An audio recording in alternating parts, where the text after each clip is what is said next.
In 1945, the celebrations of VJ Day quickly turned to ashes. As we covered in Part 1, the world was in ruins. 60 million people were displaced, and former allies were already drawing battle lines across Europe.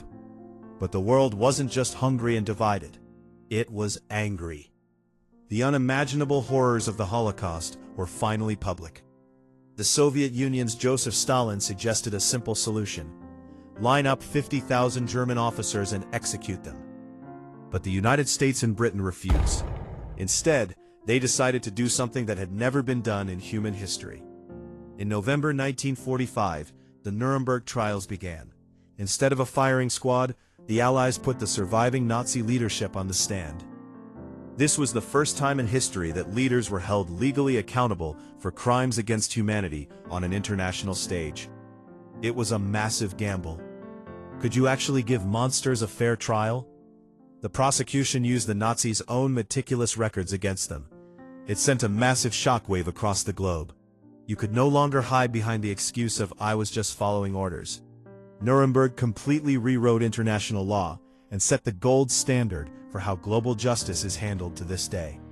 Several were sentenced to hang. Others were given life in prison. Justice was being served, but justice doesn't feed starving people.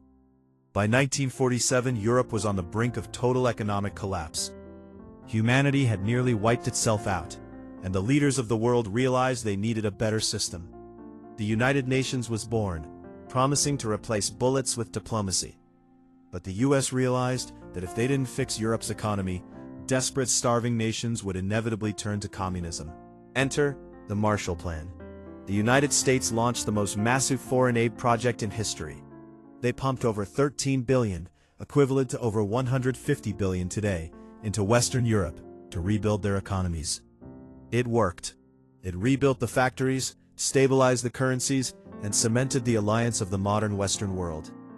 The immediate aftermath of World War II was a chaotic, terrifying, and transformative time. The British and French empires began to crumble. Two new superpowers, the USA and the USSR, were left staring at each other, both holding a terrifying new invention behind their backs: the atomic bomb. The world had survived its darkest hour. But as the dust finally settled, humanity stepped out of the rubble and right into the crosshairs of the Cold War. If you enjoyed this two-part series, drop a like, leave a comment on what historical event we should cover next, and subscribe for more untold history.